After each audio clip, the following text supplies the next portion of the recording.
खे मरहबा कहिड़े नमूने मां चवां मेहमान खे मां चवां मेहमान खे खोड़ तोहफ़ा तो असांजे लाइ खणी आयो हिते खोड़ तोहफ़ा तो असांजे लाइ खणी आयो हिते मंज़रूं यार महीननि जूं हणी आयो हिते मंज़रूं यार महीननि जूं हणी आयो हिते तंहिं मुसाफ़िर सां मिली है तंहिं मुसाफ़िर सां मिली ताजो कयोगी ईमान खे मरहबा कहिड़े नमूने मां चवां मेहमान खे मां चवां मेहमान खे रहमतल आलमी आदो वरी रमज़ान खे मरहबा कहिड़े नमूने मां चवां मेहमान खे मां चवां मेहमान खे रहमतल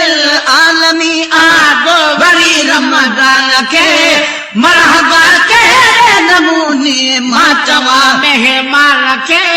मां चवां मेहमान खे चंद्र अॻ में मां ॾिसां ॿारनि सां गॾु ॿुधण कयो चंद्र अॻ में मां ॾिसां ॿारनि सां गॾु ॿुधण कयो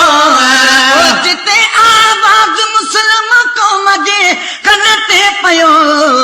जिते आवाज़ मुस्लिम क़ौम जे कन ते पियो चंद्र बीठो आचयां चंद्र बीठो आचयां मूं ॿुधो ऐलान खे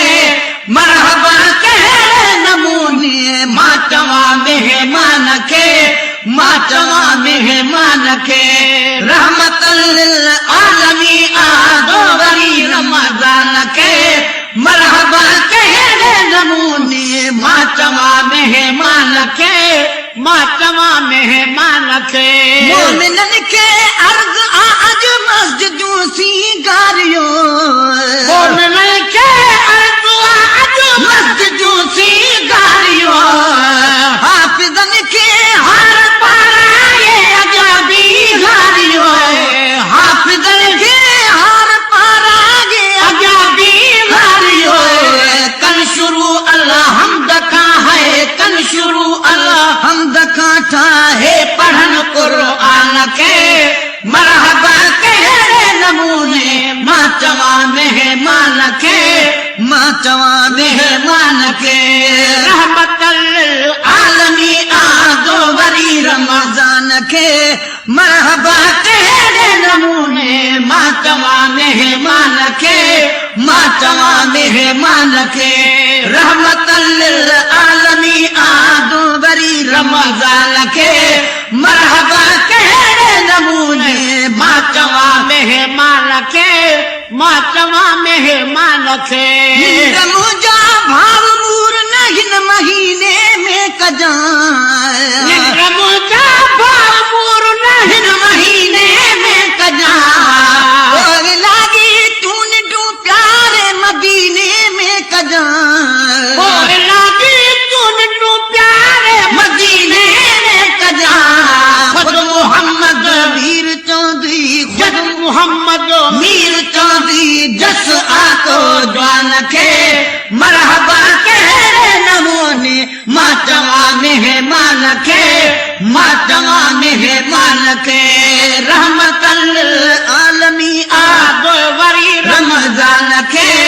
मरहबा कहिड़े नमूने मां चवां मेहमान खे मां चवां मेहमान खे रहमतल आलमी आदो वरी रमज़ान खे मरहबा कहिड़े नमूने मां चवां मेहमान खे मां चवां मेहमान खे रहमत न हूंदे बिरहजी वे त चौप जे भाग खे रहमत न हूंदे बिरहजी वे त चौप जे भाग खे अॼु सुभाणे नेठ छॾणो आ अदा हिन माग खे अॼु सुभाणे नेठ छॾणो आ अदा हिन माग खे रख सिहेड़े आख़िरत जे रख सिहेड़े आख़िरत जे आख़िरी सामान खे मरहबा कहिड़े नमूने मां चवां मेहमान खे मां चवां मेहमान खे रहमतल लिल आलमीन आदुल बरी रमज़ान खे मरहबा कहिड़े नमूने मां चवां मेहमान खे मां चवां मेहमान खे रहमतल लिल आलमीन आदुल बरी रमज़ान खे मरहबा कहिड़े नमूने मां चवां मेहमान खे मां चवां मेहमान खे सीर सियारे वारे मौसम में सजण आयो अथई सीर सियारे वारे मौसम में सजण आयो अथई सीर सियारे वारे मौसम में सजण आयो अथई रोज़ो रख तेरा जे तेरी तकलीफ़ रोज़े में न थई रोज़ो रख तेरा जे तेरी तकलीफ़ रोज़े में न थई पंहिंजी बान पकान पैदा पंहिंजी बान पकान पैदा क्यों ख़ुदा इंसान खे मरहबा कहिड़े नमूने मां चवां मेहमान खे मां चवां मेहमान खे रहमतल लिल आलमीन आदो बरी रमज़ान